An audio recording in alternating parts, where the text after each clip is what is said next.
नमस्कार, मैं हूं प्रदीप कुमार। आप देख रहे हैं पॉलिटिकल आइडिया। पॉलिटिकल आइडिया के आज के इस अंक में आप सभी दर्शकों का बहुत बहुत स्वागत है। मित्रों, 23 जनवरी को बाला साहब ठाकरे का जन्मदिन है और बाला साहब ठाकरे के जन्मदिन के अवसर पर प्रधानमंत्री नरेंद्र मोदी ने सुबह सुबह सबसे पहले ट्वीट किया और जिन शब्दों का इस्तेमाल किया उनको श्रद्धांजलि देने के लिए, जिन शब्दों का इस्तेमाल भारतीय जनता पार्टी के अन्य नेताओं ने, न केवल महाराष्ट्र के बल्कि राष्ट्रीय स्तर के भी भारतीय जनता पार्टी के जितने भी शीर्ष नेता हैं, सब ने जिन शब्दों में बाला साहब ठाकरे को याद किया, उससे एक बात तो स्पष्ट दिखता है और यह सवाल बनता है कि क्या बाला साहब ठाकरे को भी भारतीय जनता पार्टी अपना धरोहर बना लेगी, वैसे ही जैसे सरदार पटेल को भारतीय जनता पार्टी ने अपना धरोहर बनाकर आज से नहीं बल्कि आप अगर कहें तो 1980 से ही भारतीय जनता पार्टी की स्थापना के बाद से ही, अटल आडवाणी के युग से ही भारतीय जनता पार्टी लगातार सरदार पटेल को अपनी विचारधारा का ब्रांड एम्बेसडर बनाकर जनता के सामने परोसती रही है। तो क्या बाला साहब ठाकरे के निधन के कुछ वर्षों के बाद जब बाला साहब ठाकरे की विरासत बाला साहब ठाकरे ने जीते जी अपना राजनीतिक विरासत, पारिवारिक विरासत अपने पुत्र उद्धव ठाकरे को सौंप दिया था, उस पर भी भारतीय जनता पार्टी कब्जा कर लेगी? क्या भारतीय जनता पार्टी, उनकी पार्टी पर तो कब्जा एक प्रकार से हो ही गया। बाला साहब ठाकरे के द्वारा स्थापित शिवसेना का जो आज आधिकारिक चुनाव चिन्ह है तीर धनुष, आप कह सकते हैं इनडायरेक्टली तो भारतीय जनता पार्टी ने कब्जा कर ही लिया है। लेकिन क्या भारतीय जनता पार्टी शिवसेना प्रमुख का हिंदू हृदय सम्राट होने की जो पहचान मुंबई में उन्होंने बनाया, एक प्रकार से कह सकते हैं, आप ये कहने में मुझे कोई अतिशयोक्ति नहीं है कि पूरे महाराष्ट्र नहीं, लेकिन मुंबई में तो बाला साहब ठाकरे आप कह सकते हैं कि लगभग 50 वर्षों तक मुंबई की राजनीति के अजात शत्रु बने रहे। बाला साहब ठाकरे के एक इशारे पर मुंबई की गति को जैसा चाहा बाला साहब ठाकरे ने वैसा रोकना चाहा, रोक दिया, बंद करना चाहा, बंद कर दिया, धीमा करना चाहा, धीमा कर दिया। मतलब मुंबई की राजनीति के आप कह सकते हैं कि एकमात्र चाणक्य बाला साहब ठाकरे लगभग 40 वर्षों तक का एक छत्र साम्राज्य मुंबई में बाला साहब ठाकरे का रहा और उससे भी बड़ा बाला साहब ठाकरे का प्रभाव रहा हिंदुत्व के ब्रांड पर।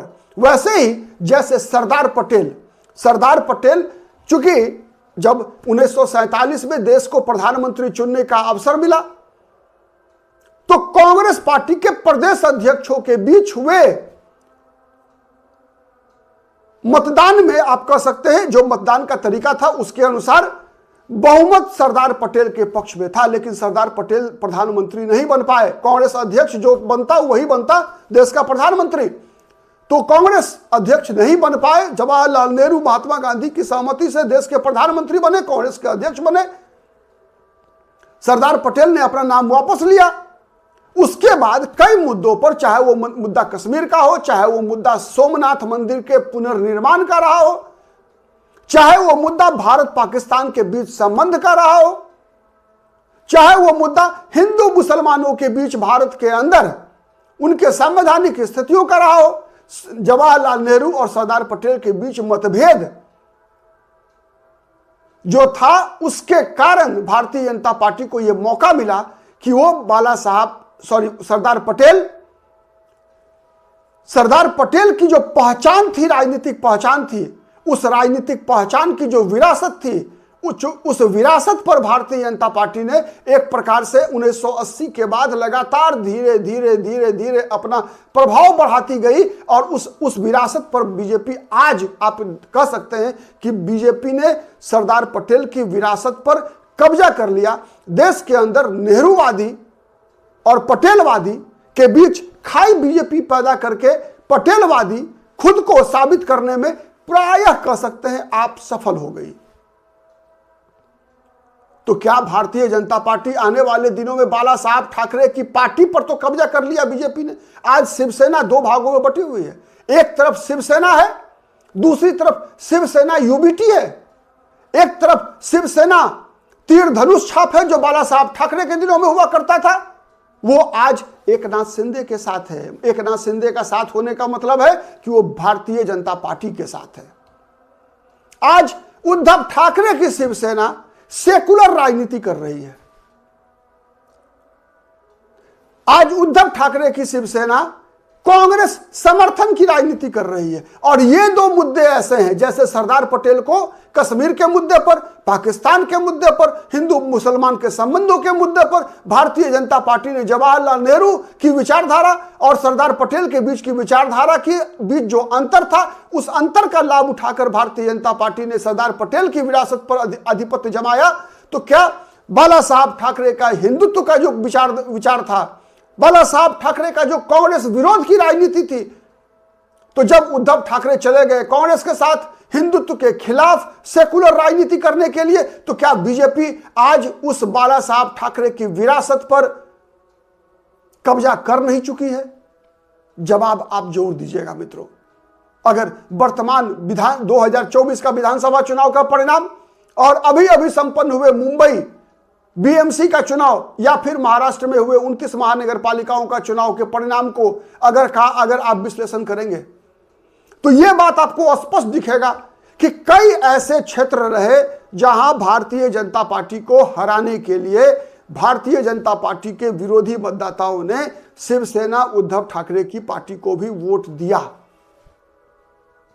वैसे ही जैसे एक जमाना था 1947 का मित्रों, उन दिनों कांग्रेस, चाहे वो कांग्रेस के नेता चूंकि जवाहरलाल नेहरू थे, तो कांग्रेस मतलब हिंदुओं की पार्टी हुआ करती थी। भारत के विभाजन के बाद मुस्लिम लीग का समर्थन करने वालों को उनका देश मिला पाकिस्तान। शेष भारत में बच गए लोग कांग्रेस के नेतृत्व में जो सरकार बनी देश के अंदर, तो कांग्रेस हिंदुओं की पार्टी कही जाती थी। जैसे आज भारतीय जनता पार्टी में मुख्तार अब्बास नकवी हैं, शाहनवाज हुसैन हैं, तो उन्हें मुस्लिम समाज के लोग कहते हैं कि ये शिखंडी हैं, ये 100 पीस हैं। वैसे ही 1947 के बाद की जो राजनीति थी मित्रों, पहला दशक जो था आजादी के बाद का, उसमें मौलाना अबुल कलाम आजाद को मुसलमान भारत में वैसे ही देखते थे जैसे आज शाहनवाज हुसैन और मुख्तार अब्बास नकवी को देखा जाता है।